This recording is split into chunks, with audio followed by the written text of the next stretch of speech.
The hosts of Bracketology are experts in nothing. They claim no advanced knowledge or profound insights.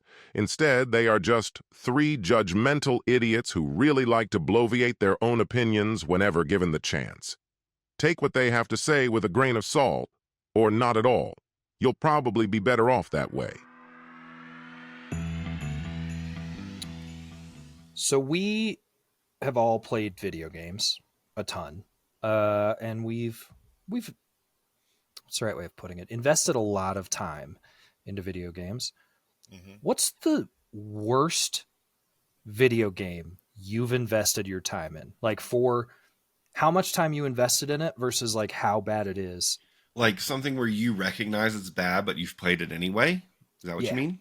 Yeah, or you played the entire thing and then realized it was absolute shit. Right? But essentially, ratio worst game to amount of time. What's the worst one that you have? I mean, some of the ones that come to mind is that I used to pride myself on having every Evil Dead franchise game, to which there have been a surprising amount of entries. And I played each of them multiple times, and not all of them were good. Pick the worst one. Oh, man. I can't really say it was the worst one because I got so much enjoyment out of it, but there was one for the Dreamcast where you could impale a deadite on your chainsaw hand. Okay. And then you could say, like, there was a one-liner button that you could use before you shot their head off with the boomstick. But the game itself was very repetitive. It was glitchy. Not very good. That's fair. I mean, you do have a weird obsession with the Evil Dead and pretty much everything related to it, so that doesn't surprise me too much. Scott? I think it's something to do with the leather straps. Yeah. I think if I have to really think about like what game was potentially like objectively bad, but I played it a lot still, it probably is like one of the older pro wrestling video games. Because there were some rough ones of those, like probably I mean, don't get me wrong, there were some classics like WCW Thunder, or Raw versus, what was it, Raw versus War? Raw versus SmackDown. Oh yeah, even later. But there were some stinkers too. But I still spent a lot of time, especially like with the creator wrestler stuff. Dude, the N64 was the introduction to like the creator wrestler stuff. Yeah, I totally get it. I remember being a kid and looking up and then downloading like guides on how to create wrestlers. So like you would go to like online forums where other people will have created like Spider-Man, and they'll give you a walkthrough of the menus with every single setting to the exact number that you need to configure it in order to recreate Spider-Man in your game. And I did that so many times. And like objectively, that is such a waste of time. But it was like, I mean, it was super fun, and the stories were meh. They've advanced a lot, so looking back at them, it's like it's rose tinted, but it's still like a little scratched up, you know. But yeah, I played those a lot, and they are objectively not great games anymore. They don't have any replay factor now. Yeah. So I'll go kind of a different realm. So I play quite a few mobile games on my phone, and I've invested a surprising amount of time into a lot of those mobile games. But probably the one I invested way too much in was we kind of talked about at some point a Tomb Raider like runner game where you just have like you swipe to the left or swipe to the right to get them to be in the right location. It was that, but for Spider-Man, but it had like all of the like different alternative Spider-Mans. I spent way too much fucking time just swiping right, swiping left, swiping right. Okay. Swiping right again. You reminded me of another game that honestly kind of feels like a confession because of how bad it was. Leisure Suit Larry. I forgot about mobile games. No, I've never played that actually. I once had a mobile game on my phone, obviously, called Make It Rain. And what it was this, like, it just looked like $1. Like, mostly the top, probably 3/4 of the screen was $1 bill. And at the bottom, there were like little modifiers. And you start and you literally were just swiping dollar bills to make it rain. And then after you made it rain a certain dollar amount, you could use that money to buy upgrades. And there were so many levels to this. And you get to the point where, like, every swipe counted for 2, or you get like 10 automatic swipes a minute or whatever, and then you could increase those things. And it got to the point where, like, I'd open mine and it would just be like 3.444 whatever, E20. Like, it just, I overclocked it to the point where it couldn't even calculate it anymore. And that took a lot of time, and I got judged a lot for how much I spent just idly, like, watching TV. Like, we'd be watching whatever show we were on. It takes no brain power at all to just sit there and swipe my hand over and over again. And I did it for hours and hours and hours and hours. Oh my God. Oh God, what a waste of time. The mobile games are definitely the bigger. This is going to make me have an existential crisis about how I've wasted my life. Did you guys ever play like the Facebook games like Farmville? Oh yeah, absolutely had a Farmville. I think that is probably the ESPN bar one. Did you ever play that one? Mm-mm. Oh man, there was like one bar where trivia? No, it was like a Farmville type game, but it was, you ran a sports bar and it was ESPN sponsored. See, that immediately sounds better than Oh Farmville. Man, I played a lot of that, and The Simpsons Tapped Out. I played a lot of that game too. Anyway, wow, man, I've wasted so much of my life. Yeah, I just really wanted to enlighten everybody on the amount of time that we, as co-hosts of this podcast, waste just, and I say waste, but realistically, it's investing in myself, right? Yeah, it's a little And self-therapy. it's about self-love and growth. So, but in reflection, I'm not in love with the choices I've made, So it for me, it's about the moments of zen, right? Like, life is hard. Adulting sucks. We all know it. And it might not be the best or the healthiest way to get that moment of zen, that little dopamine release, but it is effective, and we needed it. So I'm not going to... Huh? Well, I just want to be completely honest with you. I stopped listening when you said zen, because then I started doing like a little crab dance, and it made me happy. You found a moment of zen. I'm happy I could provide that for you. Let's all do the crab dance. Guys, I've played Fortnite for 51 days. Okay, I do feel a little bit better. On that note, next time you get in an argument with your wife, I just want you to crab dance, guys, when you know you're wrong. 1,226 hours. That's 51 days of my life. I need to crab dance. I must crab dance.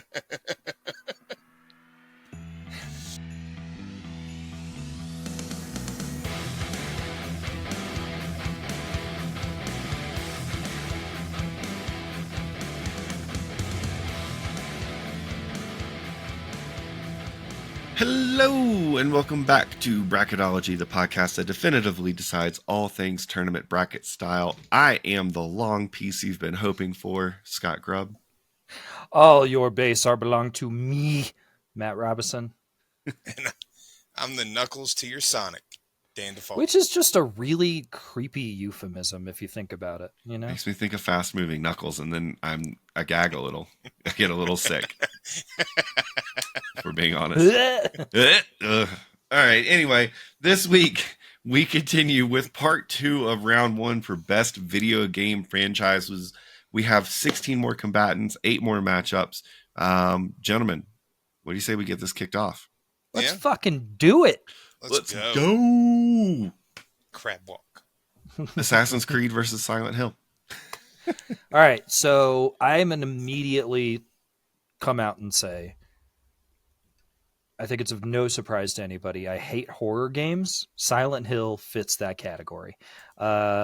It's not that it's not a good game. I recognize that it was a tremendous game. People love Silent Hill. I don't. Assassin's Creed, on the other hand, give me a chance to murder some oligarchs. Give me a chance in a video game. Give me a chance to, take down a pope in a video game. Fuck yeah, I'm in with Assassin's Creed. Assassin's Creed, I think, has the distinct advantage of being both quote unquote historical and a fun role playing game. Whereas Silent Hill is creepy Pyramid Head and little girls saying your name. Yeah, but I mean, the first Silent Hill, I think, came out in 1999 for PlayStation. And I mean, from the very get-go, that game is scary. Like, foggy town. And we have to have some horror representation because that's such a huge genre. I do think this is one of those instances where you really have to try and take yourself out of it, because there is and maybe it's unfair of me to say that because I didn't take myself out of it with the Elder Scrolls vote, knowing that those types of games are not my thing at all. And I'll try and keep that in mind for future reference. But you have to look at, like, we're not talking your favorite. We're not, this isn't Matt's favorite video game franchise bracket. This is, you know what? I have a new bracket idea. Matt's favorite video game. Matt's favorite game. That being said, I mean, I don't know. Silent Hill, I don't even necessarily think it's the strongest horror game on this bracket. If you really are saying we need some need a horror franchise represented, I think it's certainly done some exciting things, but for me, this is more of a one-sided conversation, and I feel like we could save some of those talking points for a future episode if we really wanted to. Well, it sounds like you guys are ready for a vote.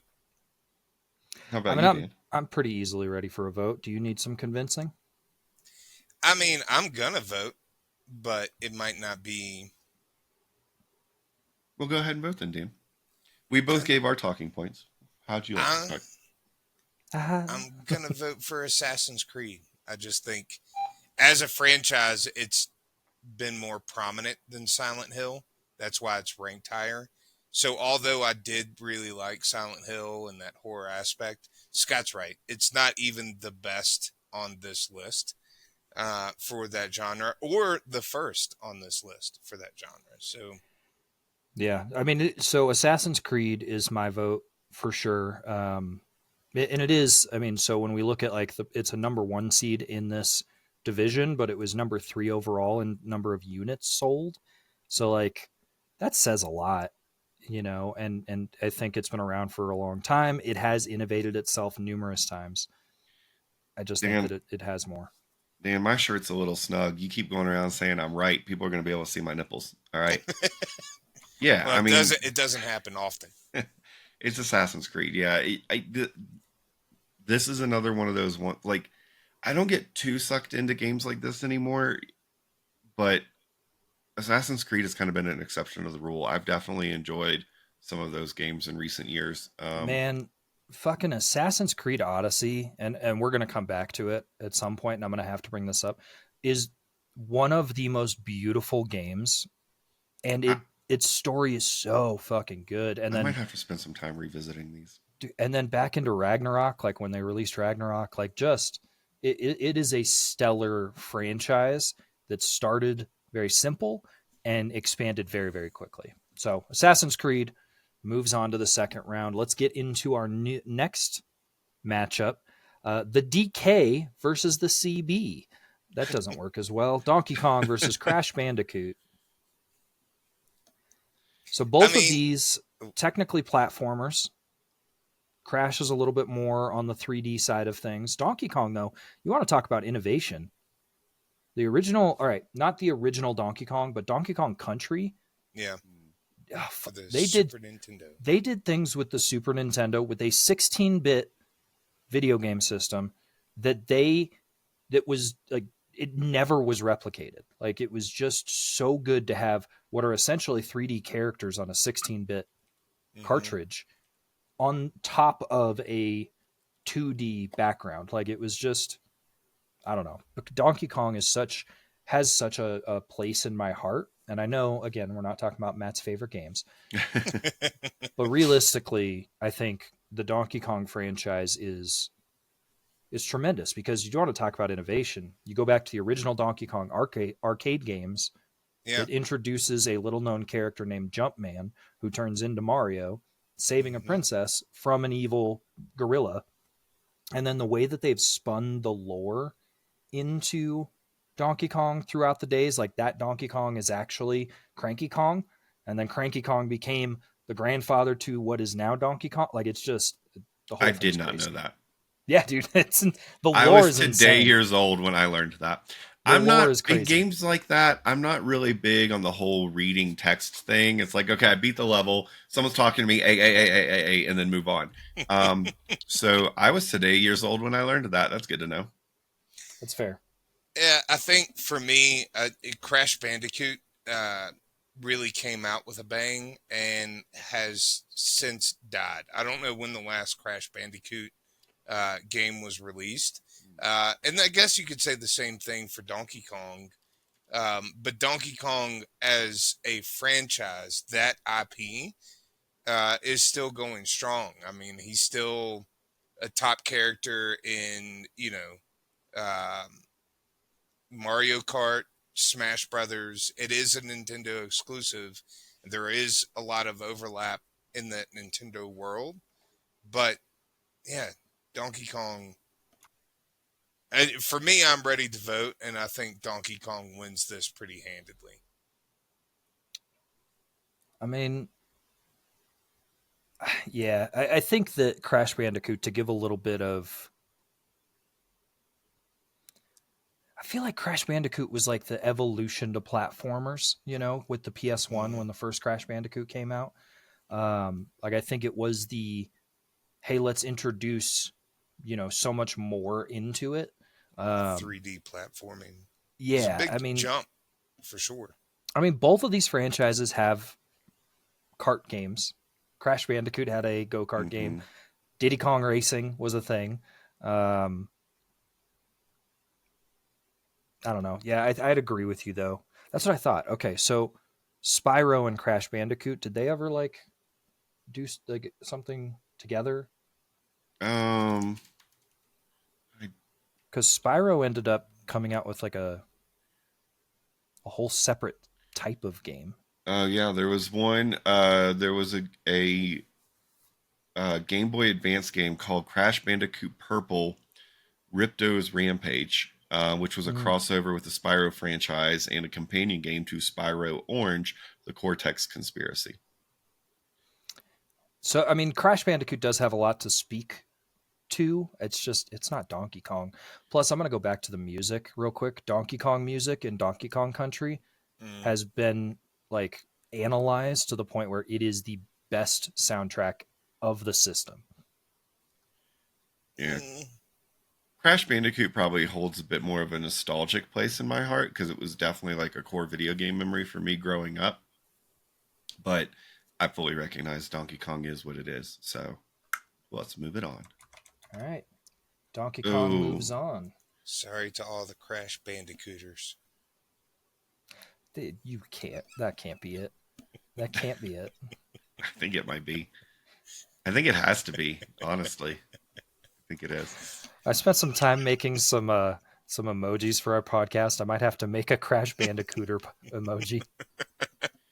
Hey, join our Discord. Find us on social media. Hop in, join the conversation. Talk directly to us and other bracketeers. Dan, what's our next matchup? Our next matchup is going to make Matt so happy. It is the Joy Spires of this bracket. It's in like the same spot too. Like, yep. Tetris versus the little pink wonder, Kirby. look, we all can connect with Kirby in a way, and that we'll eat anything, and it we're essentially fat. determines what we can do for the rest of the time that it's inside our body. Kirby is a long-running franchise. He's been going back to talking about Mario and Pokemon and some of the other Nintendo classics. Kirby's been a staple in the Super Smash Brothers world. I remember playing Kirby games when I was young, and like the ability to swallow something and then take its powers is such a cool, man, it sounds so dirty. It's such a cool gameplay mechanic, you know, like it's cute. It's a little puff of pink, but it's up against Tetris. Here's my argument. In my eyes, Tetris isn't a franchise. Tetris is a game that has been remade 1,000 times. But that's it. And I don't think that it deserves to move on. I mean, so Hold on. Wait. Sorry. I just, before we do this, before we like lay it on, here's my debate. What makes for a more entertaining session here? Do we lay it on now and we go ahead and spell out the argument and frustrate Matt with that? Or do we just go straight to a vote and frustrate Matt that way?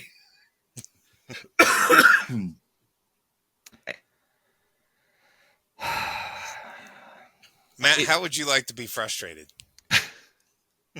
Should we rip off the Band-Aid? It has 220 official versions released. You could play it on a TI-83. There's literally a psychological condition called the Tetris effect that's named after the game because of the worldwide impact and appeal that it had. And riddle me this. If you do an amazing job, like packing stuff into a closet or into your car or into a moving truck, you say, man, I Tetris the shit out of that. I have absolutely said that phrase multiple times in my life.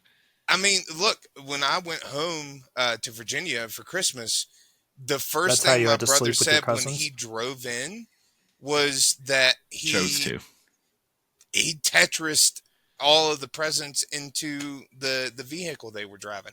It is a world phenomenon, and it has spawned so many different types of clones. I'm not arguing the importance of the game Tetris. I recognize how important it is, not just to the video game franchise, but to colloquialism and being able to say things like, I Tetrised that. I'm not arguing against that. What I'm arguing against is that it's not a franchise. Just because it's been remade 200 times, it's still the same goddamn game. But hold on. Let's really break down some of the other games that we have on this entire bracket. Five Nights at Freddy's. Yeah, if you really objectively look at a lot of these, you could say the same thing about Five Nights at Freddy's. You could say the same thing about people. Not just you could. People do. Critics and video game journalists say the same thing about Call of Duty and about Madden. They're the same games year after year. The only difference between Madden 23 and Madden 24 is the roster changed. Like, you tell me one difference between the first Tetris that came out and the sixth Tetris that came out. What about speed, block type formations, music, what block? levels? Hold on. When the fuck did they ever add in any additional block types? Because I can pick up Tetris right now and it still has the straight line, the L that goes the other way, the Z or N, depending on how you want to look at it, and its reverse and the block. What about Tetris 99? The Nintendo Switch hit. What's different about it? It's multiplayer racing against other competitors for top score in live action. But what are you doing? You are playing just the game Tetris. It is just a game. It is not a franchise. This is horse shit. And you're both doing this on purpose because you know that it's going to frustrate me. Tetris doesn't deserve to win. Fine then. What's the difference between Mortal Kombat 1 and Mortal Kombat 10? The characters that are in it, at the very least. The settings that they're in. The music that plays, the graphics. But what are you doing in those? What are you doing in any of those locations with any of those characters? None of You're the just other fighting. things have You're just either changed with button mashing Tetris. or combos. You're doing the same thing every time. It doesn't matter. Except graphics are updated. The characters you get to play are different. The way that you get to fight is different. The added combos that are in there are different. With Tetris, you drop blocks. If they make a line, they disappear. That's the game. It's not a franchise. Look, if you get it right, there's not a whole lot of need to change. Exactly. So if this was the most influential game of all time, Tetris would be number 1 or number 2 on the list next to Mario.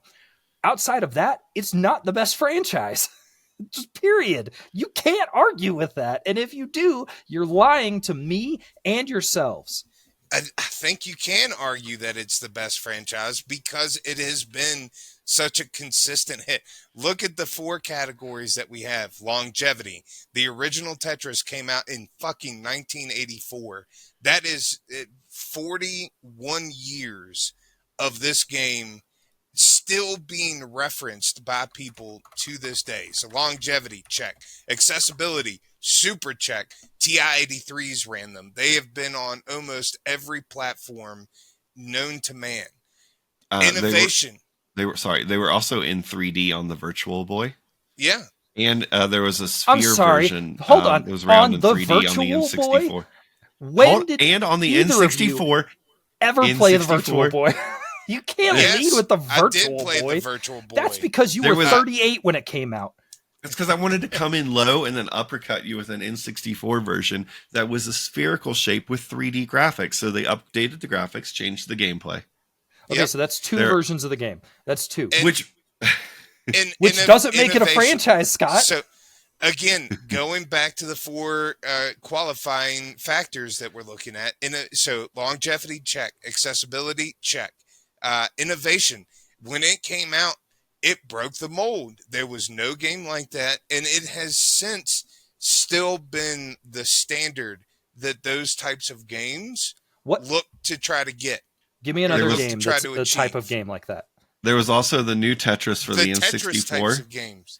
There was also the new Tetris for the N64, which introduced multiplayer capability. Oh, multiplayer! It's multiple people playing the same fucking game. What's the difference between playing Halo in single player and then playing Halo multiplayer?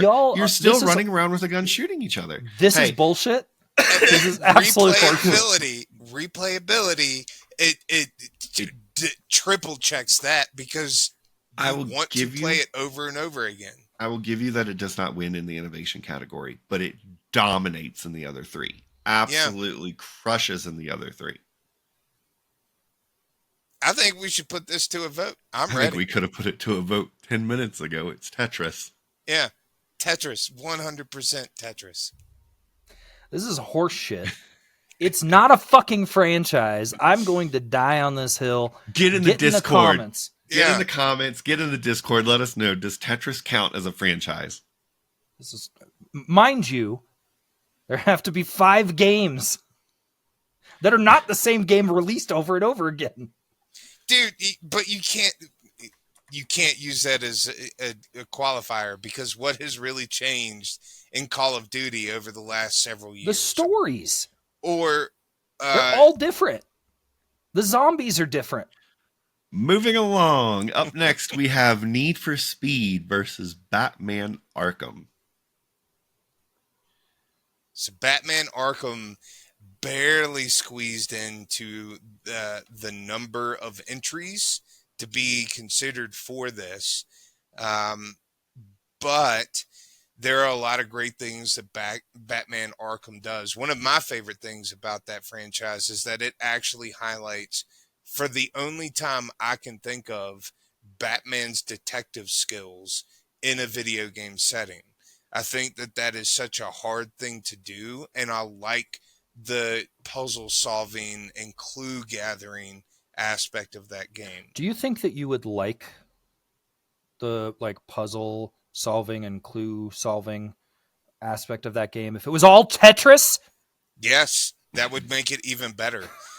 On the other hand, you have Need for Speed, which in terms of innovation was one of the first real big racing games, getting your car and customizing your car, racing your car, the navigation to and from races, trying to beat your friends in the races. Need for Speed checks a lot of boxes. Well, I think the Need for Speed also has the benefit, like it was one of the, like when arcade games began to get real like 3D, racing games was Mm-hmm. the big thing for it, and Need for Mhm. Speed was the biggest one of those, and so it leapt between Well, platforms. what was the Daytona game? That was Sure. also really Yeah. big. But Need for Speed was the one where it's like, hey, you're on a street, like you're just, Mhm. like it was doing a quarter mile, it was doing, and then you would hit people and they'd go flying off the screen. Anyway, I'm not gonna lie. I think this might be the toughest matchup in this bracket for me. this is a difficult matchup because of those reasons, because Need for Speed has been out longer than Batman, the Batman Arkham Oh, yeah. games, but the By a Batman Arkham, considerable amount, too. when was the first Need for Speed? 1994. Holy shit, really? Batman Arkham. The first Batman Arkham game was released in 2009. 94. Wow. Yeah. So longevity is definitely there. When was the most recent Need for Speed? Didn't one just come out? Probably. I mean, They they're just kind of like Call of consistently Duty in that put way. out- They come yeah. out a lot.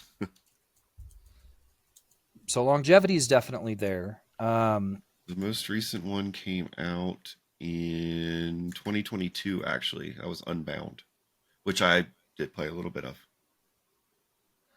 I think accessibility, I think both of them have some accessibility, right? Because Batman Arkham games can be played on most of the major consoles and PC. Need for Speed, similarly. Innovation, to Dan's point, I think the Batman Arkham games was the first, like, hey, you're going to be a superhero, but your main focus is going to be on a more niche aspect of it. But it also was huge for the villains, too. Like, it gave a lot of Oh, the room. Joker storyline. Yeah, man, one of the best storylines in Batman, like realistically, is the Batman Arkham game, start to finish. Mm-hmm. Replayability, I think, is where I get kind of stuck on, because to me, and I recognize that there are a lot of people out there that are big into racing games. I'm not one of them. Like, I'll play them, but they just don't catch my attention for long bouts of time. The Batman games I have downloaded on my Xbox right now, and I go in and play them. Like, they are, I'll go back and replay those, because I think, again, kind of being around the time 2007 where you started getting people that wanted to platinum games, and so they started putting in a bunch of extra things, and like, you got to find all the Riddler icons, you have to solve all the riddles, you have to find all of these different pieces. But when we're talking about replayability, like, I think Need for Speed actually has an advantage in that category, because it's not hours worth of story driven, like, gameplay. But I think there are different players that want different things from replayability. Yeah. Some of them want to be able to just pick up and go with something. Others want to re-experience what that story would be. I think it goes back to our conversation from last week's episode when we were talking about Five Nights at Freddy's versus Borderlands. Because here, Batman, you have a longer story-driven gaming experience versus Need for Speed, where if you're just looking to do like a multiplayer race, you have the ability to do that, and they can be quicker gameplay sessions, but you come back to them, over and over. More frequently. But like, once you collected all of the Riddler things and you finally beat Riddler, there is not a single part of my being that wanted to do that again. Sure, but that's your being. There are lots of people that do want to do that again. Yeah, I mean, I loved the three. Was it 3 or 4? How many primary ones were there? There was Asylum, Arkham City, and then Arkham Knight. Arkham Knight. Yeah. Those 3, I don't know that I really dove into the other ones. I'm looking at the list. Arkham Origins, I don't remember that one. Oh, it only came out on the PS3. It didn't come out on the 4 and 5. That's weird, but it came out after. I don't understand that. Anyway, I mean, I loved the those core games, and exactly to what you're talking about. when we started to discuss these, my first thought was about the platinuming thing, because I'm pretty sure that to this day, the Arkham games are the only ones I've ever 100%. Like I went to the labor intensive effort of finding all those trophies and all the things you had to highlight with the bat radar and all that. Like I put in all that because it I think it also made it was to me anyway, a unique approach to make that possible, right? You could shake down bad guys and they'd reveal on the map where you needed to go. And then you had to figure out the puzzle, but at least you knew where you needed to go. And I really liked that aspect of those games. To me, those games are probably the closest thing to like a consistent masterpiece is a hard word to throw out there. It's a big word to throw out there, but they're so consistent. They're so good. The storyline that runs through them is great.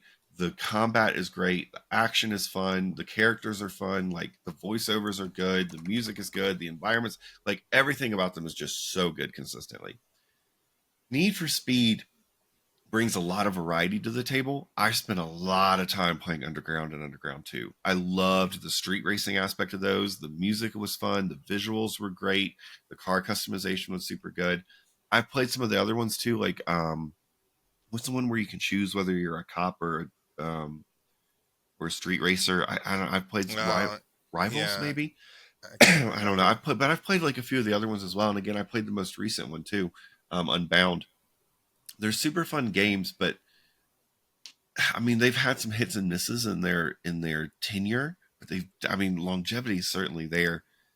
Replayability, I see what you're saying about like from the short term perspective of Need for Speed being able to jump in and out of a race, but honestly, thinking about the Batman games and it now being like over 10 years plus removed having played them, like I could definitely see myself enjoying going back and playing them again, because I don't remember like the storyline to that level of detail. I definitely won't remember all the Riddler puzzles. I could see myself enjoying them again. I don't know. This one's tough for me. I mean, I will also just throw out that the Batman Arkham games won a ton of awards. They were so good. I mean, the city that they built, the yeah. was visually amazing. Well, and the navigation of the city was really good. But again, how fun was it to spend all that time customizing your Nissan Skyline? Oh yeah, I mean, yeah, I get it. I still, man, the version of Riders in the Storm, the remix of that song that's in those Batman game or in the Need for Speed games, Yeah. and what's the other one? Black Betty. Man, I mean, like I hear those songs, I think of Need for Speed. Like, yeah. And this. All right, you guys vote. Maybe your final votes will sway me. I don't know. I'll go first. Look, the Arkham games are amazing. Again, this is not to take anything away from them because I think that they are award winning and they have earned all of those awards. And I think that it is the best take on Batman that has ever been created.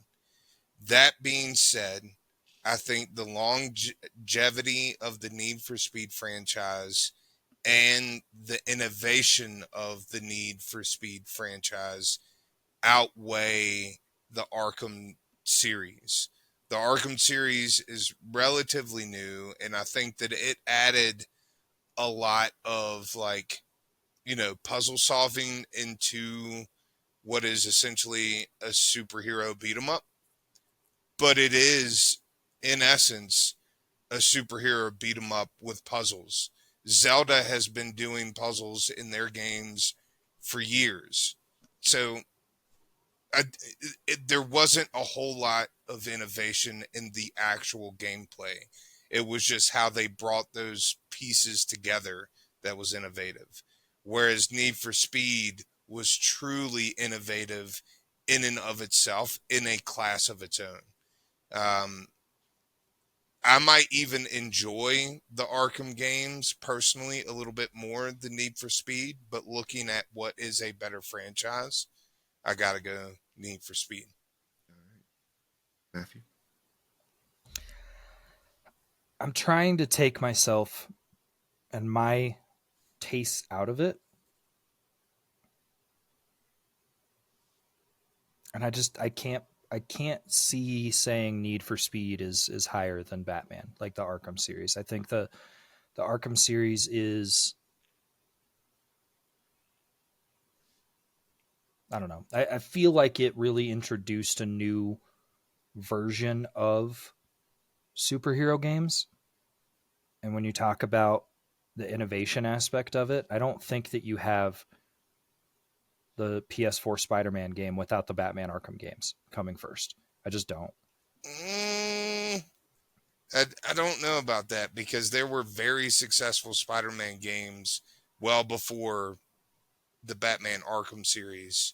The free roaming, right around the release of the first Spider-Man, like Sam Raimi trilogy, there was a game that was released for that was absolutely amazing.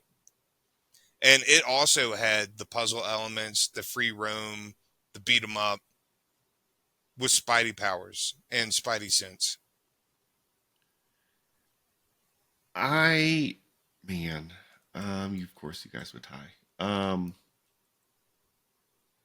I mean, technically, I didn't even get my vote out yet. Oh, 'cause sorry. Dan just interrupted my entire Oh, thought and sorry. opinion to say what he had to say. Sorry. So I'll go Batman Arkham. Is that what you were going to do legitimately? Yeah. Okay. It I just sounded don't. I guess I don't see the same level of innovation for Need for Speed that Dan does. But that's me. It's funny, Matt, because you said the thing about reminding yourself or remembering to take yourself out of it, and I think to some degree that was kind of a reminder for me to do the same. And so I kind of needed to take a moment to do that. And in that reflection, again, I've enjoyed both of these franchises. I've spent quite a bit of time with both. I think ultimately, if we were talking like must play franchise, like you have to I could recommend this video game franchise for anyone and everyone. I think everyone should spend some time with it and play them. It would certainly be Batman Arkham. But from a franchise perspective, I think that longevity, the innovation, I feel like, comes from the storylines and the options that it presents. There's street racing type games, there's police chase type games, there's a couple different ways that they've changed up like the focus of the game or like the theme of the game within Need for Speed, and I think that's enough for me there.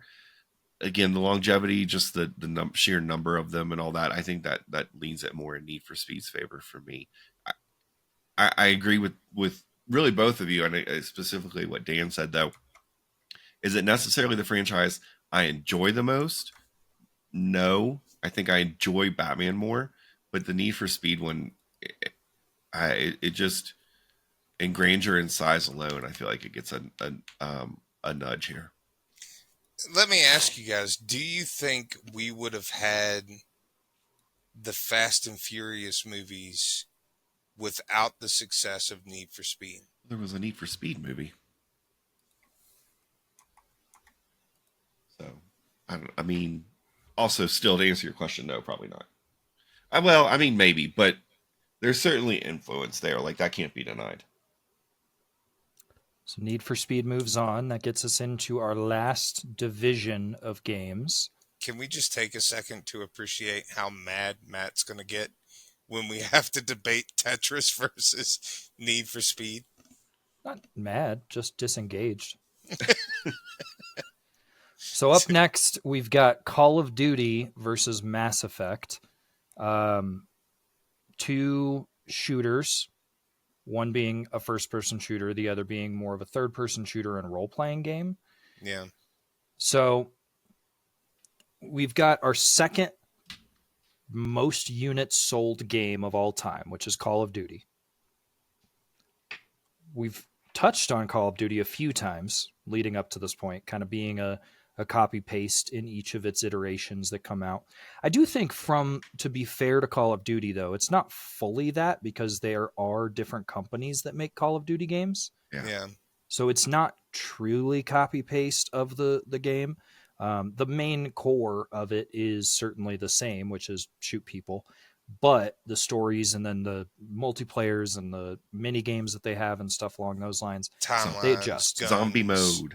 Yo, zombie mode is so good. Then Mass Effect. So Mass Effect is, again, third-person shooter, more role-playing game, I feel like. Definitely a mixture of the two than like a Call of Duty game. I think the coolest part about Mass Effect, though, so I played all of those games. I think the coolest part about Mass Effect, though, going back to, I don't remember what game we were talking about last time, the decisions have an impact on the game and the story. Mass Effect was huge and really pushing that, right? The Yeah. Paragon versus, bad guy decisions that you could make. And it wasn't just binary by any means. There were decisions that you could make in that game that would open up or close romances that were available to you at some point in the game. Like, it was huge. But it is Call of Duty, the number 2 most units sold game. of all Yeah, I'm time. not gonna lie. Like, sometimes it's fun to pick on you. This one wasn't one of them. You felt in the last episode you said you were really looking forward to this conversation, and I'm like, it all boils down to what you just said right there. It's Call of Duty. Like, I don't know Yeah. that there's much conversation here. I enjoyed Mass Effect, but Call of Duty is so big and it's so popular. And from an innovation standpoint, like, that is one of the first, like, really, in my mind, that and Halo, like, playing online against other people. Call of Duty is so big It's for probably that. it's probably the franchise on here or it's probably the franchise on this list I've spent the most time with. Grand Theft Auto is going to be close, but it's probably the franchise I've spent the most time with. And it's I think that Call of Duty, the thing for me that pushes it above, because if we go back to it, I loved the Mass Effect games. I like those more than Call of Duty. Not saying I haven't played Call of Duty, but I think the biggest thing that Call of Duty has going for it is how much of an inspiration it was to what is gaming today. oh yeah, like, for sure. The multiplayer, the online, that became the 21st century version of gaming. It was the gold standard. It was a phenomenon. It's the golden eye of its day. I mean, especially, and you look at like Twitch streams and concurrent players, like Call of Duty is up there in all of those categories, especially from a franchise perspective here. It's not to say now that it's perfect, and I think it's got some bruises that we can talk about later down the road. But for the purposes of this first round, my vote's Call of Duty. Yeah, there are 2 games that I would get every year for my birthday from my ex when we were together. It was Assassin's Creed and Call of Duty, because there was a new one almost every year. So I have to give it to Call of Duty. As much as I prefer Mortal Kombat, Mass Effect, it's got to go to Call of Duty. Call of Duty moves on. All right. Matt was looking ahead. What's our next matchup? I was looking ahead. Next matchup, we have, this is going to be interesting, Mortal Kombat versus Metal Gear Solid. So Mortal Kombat. Mortal Kombat might not have been the first big fighter. Like, I really do think that prestige belongs to Street Fighter, but Mortal Kombat definitely brought the gore. And I'm old enough to remember how people were very upset at how gory Mortal Kombat was. And what was funny is that it was actually censored on the Nintendo SNES, Super Nintendo, compared to its Genesis counterpart. Genesis actually just allowed the blood and guts and the bones and everything to be there, but that the finishers were innovative, and Fatalities. fatalities. It elevated that fighting franchise, and it also had those, especially in the first couple of entries, the actual 3D, well, 2D like images of the actors playing the characters. Um, Yeah, you want to talk about innovation and you want to talk about like longevity. I think that Mortal Kombat definitely has those because yeah, of that. It's been around for a long time. I'd say one thing that we didn't really talk about in terms of guardrails for how we talk about these games is influence as well. So you just brought up multiple things that Mortal Kombat influenced. The first and foremost being that it created, and I believe it was Mortal Kombat 2 or 3 that really was the separation between like the Nintendo version and the Sega version, but it helped to build up the console wars. Yeah. There were Nintendo families and there were Sega families, and the Sega families were the ones that allowed their kids to see blood. You know what I mean? Like, or you would have a kid that would be, no, it has to be for Sega because I have to be able to see the gore. I think that it also influenced Nintendo to be a much more family friendly system for its entire run, for as long as Nintendo's kind of been out, right? They haven't focused a lot on the shooters and things like that because of what essentially was, all right, we're going to censor a little bit. We're going to make this a little bit more G-rated. It was their way of planting a flag. It was. Nintendo always had that stance of like family friendly, approachable IPs and things that everybody could play. But Mortal Kombat made it plant that flag in the ground, and that was the first real push that a game ever had to make Nintendo do that. On the flip side, though, we have Metal Gear Solid. Never has a box been so stealthy as Metal Gear Solid. And in terms of iconic, parts of that game, like when you alerted a guard, that little sound that they made, I mean, it's still, Back in the day when we used to actually pay money for ringtones on our phones, that was my text message alert. Anytime I got a text message. Look, Metal Gear did some really innovative, albeit weird shit too. Yeah. Like, do you remember I have to look at what his name was, Psycho Mantis fight, when you had to take your controller out of the port and then move it over to port 2 because he fucked with your mind and it wouldn't work in port 1 anymore. That was a way to beat him. Like, that was weird and innovative. They also did something strange with your memory card, I think. And there was like a multiple disc. I mean, like did quite a few things.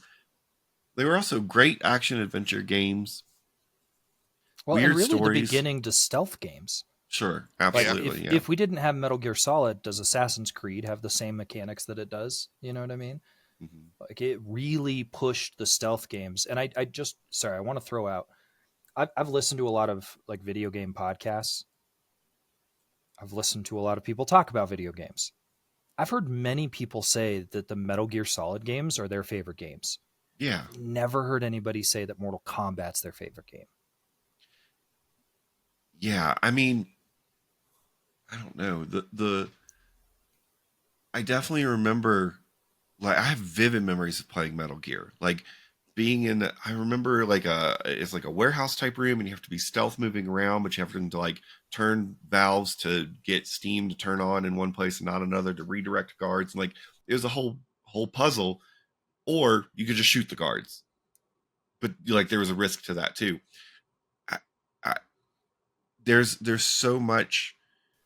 Again, this is maybe one of those moments like, do I need to take myself out of it because I have such a nostalgia for Metal Gear? Yeah, I mean, I think that Mortal Kombat, I think everybody had a favorite Mortal Kombat character, right? Like I wanted to be Sub-Zero because that was cool. But see, maybe this again is me being too in it. I need to take myself out, and maybe being reductive. Mortal Kombat to me is much closer to your Tetris than anything else. To me, like I've never been a big fighting game fan. To me, they're redundant. Why do I care about the characters is there really that much of a storyline for me to be invested in? And a lot of the time, my interaction with them has been exhibition at best. So if there is a storyline, I don't know what it is. You either know the combos or you button mash, and frankly, they have a 50-50 success rate either way in my book. I just, that's not necessarily true. I know there's people who are really good at the combos and tournaments and whatever, but I don't know. It's just, I certainly recognize the longevity, the accessibility, the replayability that comes along with Mortal Kombat. Maybe this is really similar to the Need for Speed Batman Arkham conversation. Maybe it's that times or part 2. Well, I think the other thing that Mortal Kombat has from like an innovation perspective is it was really one of the first big games to include not just their own fighters, but crossovers and, you know, you can play as RoboCop in Mortal Kombat. And you can Terminator. play as Terminator, as Rambo. You can play as... When did Marvel versus Capcom happen? Oh, that happened a long time ago. Yeah. But that was also just two companies that happened to smash up. Like in Mortal Kombat, you can play as Batman or the Joker. You can play, you know what I mean? Like they spread it out.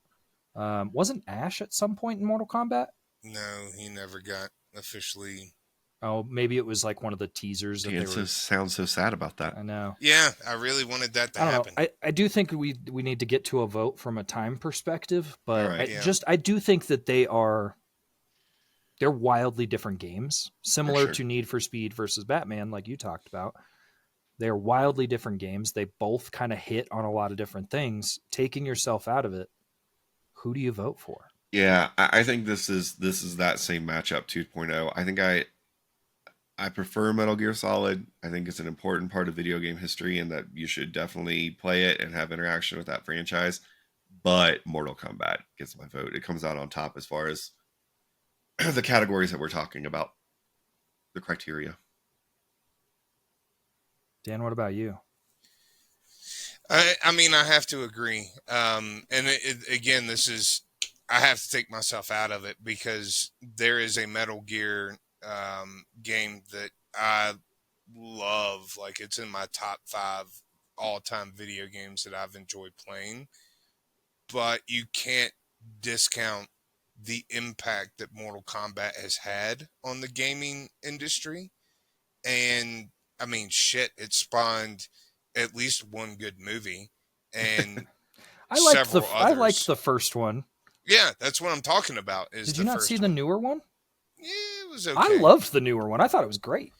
But I mean, you know, that song, Mortal Kombat, dun, dun, dun, dun, dun, dun, you know, it is just a bigger, better franchise.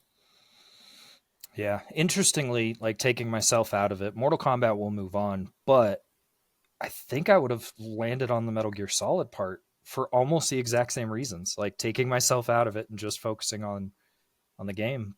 But Mortal Kombat moves on. That gets us to our next matchup, which is an interesting one. Madden versus God of War. So Madden NFL, stretching back to 1994, I think was the first John Madden game on the Super Nintendo. Madden NFL. 1988. Yeah. Holy shit, really? Yeah, John Madden football. Oh. Well, longevity-wise, Madden definitely has it. I mean, it's one of the only games to have consistently come out every single year. The downside... Is that a good thing? ...is that there hasn't been a tremendous amount of innovation in the game in every one of those releases. Like we talked about, it is essentially year to year. The only guaranteed change to the game that you're going to have is new roster. Players. Yeah. And which player is cursed from being on the cover. Sure. Now, I mean, that is something to talk about, I think, is the Madden curse is very well known, and you wouldn't have that without from Madden. an accessibility perspective. Like there are people that watch football that hate Madden or don't like video games and know about the Madden curse, right? They know why Yeah. Christian McCaffrey was the worst first overall pick in every fantasy league this year. There were innovations though. I do want to point that out. Like Madden went from being a 2D over the top, Tecmo Bowl type game to then they tried, the 3D, and the 3D lasted for a long time. They tried different parts to the game. They added in the role playing aspect with the superstar, and then they added in the ultimate team where you get to like pick your players out of a pack of cards. But is that enough to really look at it as innovation? God of War, very serialized, right? It is one story, kind of start to finish. Accessibility is less because it's only PlayStation. Yeah. But I think that in terms of innovation, it definitely has the advantage there. See, I don't know if I agree with you because in essence, it is a button masher, and maybe you could say that the mini games happened even in the first God of War, but it is just a button mash and beat 'em up, and that has been around since like Double Dragon on the NES days, just with better graphics and some new gameplay mechanics. Madden was the first real dive into NFL games. I mean, maybe Techno Super Bowl came out before it, but that was unofficially licensed and didn't really take into consideration like real NFL plays. When Madden got involved originally with Madden, he was actually involved with creating the plays and the blocking schemes of the offensive line to the defensive line. He brought a level of realism that had not been there. And then the voiceover work, John Madden was a prolific announcer and play-by-play guy. And, he brought that to the digital platform for the very first time. So I think Madden definitely broke a lot of molds and a lot of grounds in innovation. I don't know if you've ever seen me play Madden, but there's a lot of button mashing involved. It might be why you're not good. Yeah, that could be it. Man, wait, we played that one time. You beat me by like a 1 point, right? 2 points? Yeah, and I still game. think you let me win. It was frustrating. Well, I was at your house. Anyway, I mean, I think to me that where Madden gets a bit of a nudge in it's kind of an unfair advantage. I think it gets a nudge in innovation simply because of its longevity. Like it started as such a pixelated thing, and now I mean, credit to them when the games come out, they do try to push the limits of whatever platform they're on to get you the most realistic looking faces in stadiums and I think there is some credit to be given for that. There is that argument again. Is there really that much difference between the Madden games year over year? But that's a now argument that hasn't always been there. Yeah, yeah. I think eventually, I think there were quite a few years where they made big leaps. I remember them adding like the training mini games, and those were like really popular. And then like a year or two later, they took them out, and people revolted. I think they ended up putting them back in a couple iterations later. So there are things that they've done where they've kind of been able to chop and screw it, but I think really this is kind of like a war of attrition. God of War, it brings a greater level of storytelling, and honestly, again, this is kind of a similar to the last conversation. It's kind of similar to the Batman Arkham. God of War being a more story-driven game is maybe more engaging and more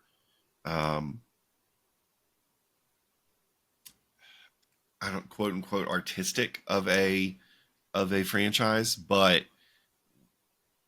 when you really start to think about the impact, you were talking about football games, but Madden is the blueprint for basketball games and for baseball games and for like the character creation, the story modes, the menus, the team management, all of that stuff. Madden set the blueprint for what that looks like. I think I think my vote has to be Madden. I mean, I think Matt? that, yeah, I think that I don't have an argument for God of War as much as I want it to win this matchup. I can't come up with something that I think pushes it. Yeah, I think Madden moves on. Yeah, I think if you had to put any Madden game against like God of War Ragnarok, the Madden game is probably going to lose game per game. But when you're talking about franchises, Madden set the standard to which all other sports games are measured. And would that last matchup be? The last matchup is kind of like a horror off. We have Resident Horror off? Evil horror Oh. off. Resident Evil. HORR, horror. Resident Evil versus Castlevania. All right. So first and foremost, I think that it's important for us to say, for me to say, Uh-huh. I hate horror, but I played almost all of the Resident Evil games. Have you now? I have. Interesting. Because I do think that it's the best horror game. Like, I think that, it really, it found its stride right around Resident Evil 3 or 4, and then just, really tells a great story. But Castlevania, again, a Metroidvania is a type of a game, and Castlevania is the second part to that. Like the exploring, the fighting. Dude, wall chicken is a thing because of Castlevania.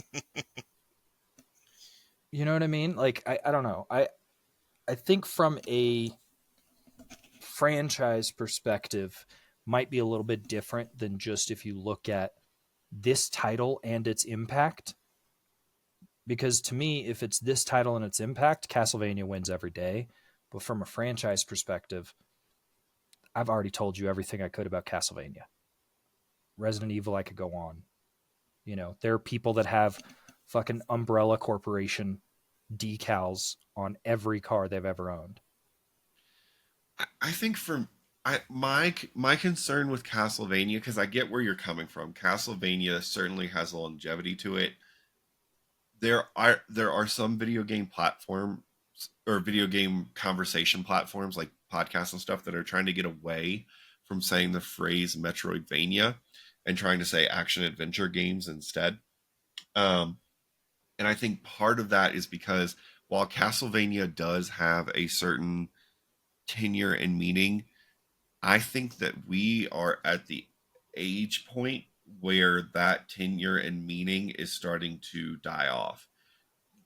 They had a game in 2010. They didn't have anything in 11 or 12.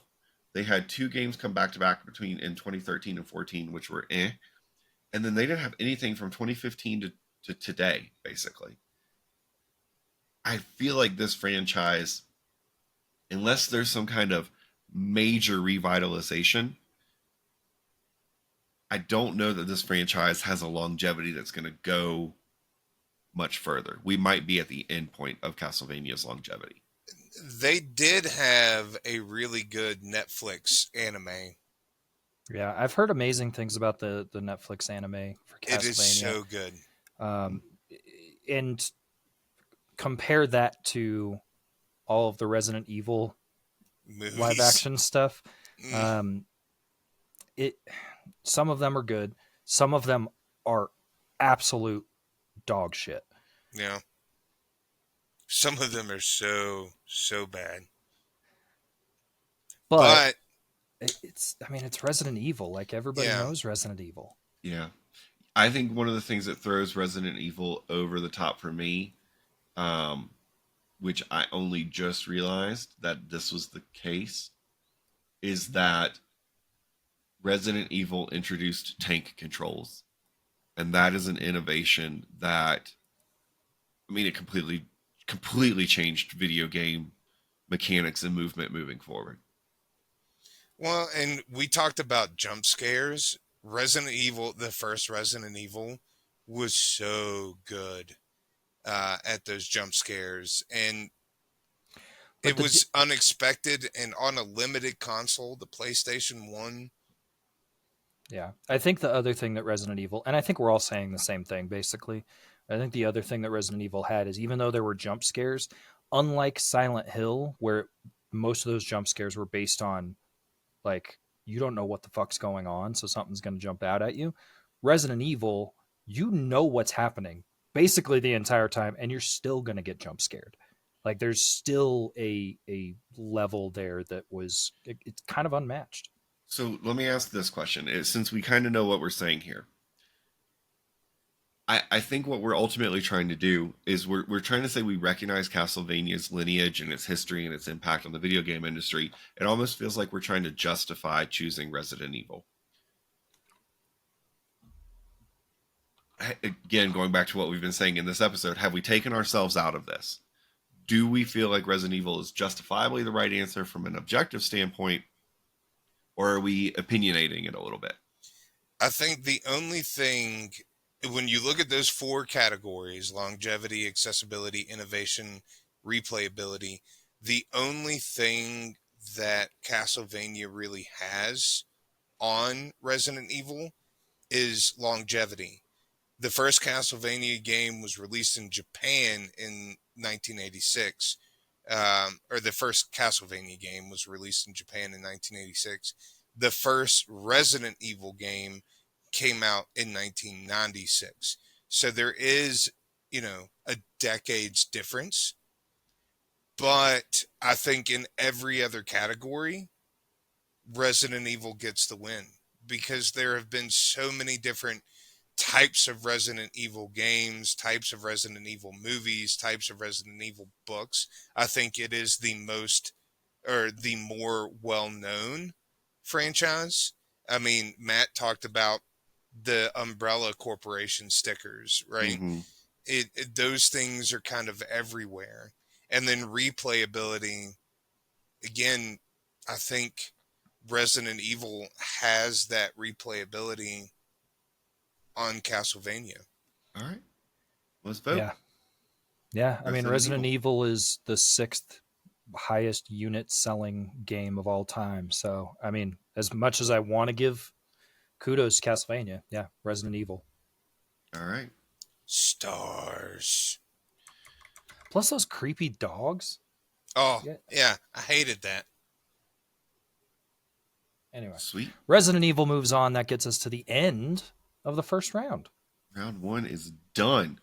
Next week, we move into round 2. Stupid crab dance. Now I'm getting angry at the crab dance because it's distracting me. Next week, we move into round 2. We've got some exciting matchups there. Our round 1 winners come back around. There's going to be some real conversation to be had now. We're going to get to dive deeper into some of these that we just kind of sped through the first round. So I'm excited to visit that.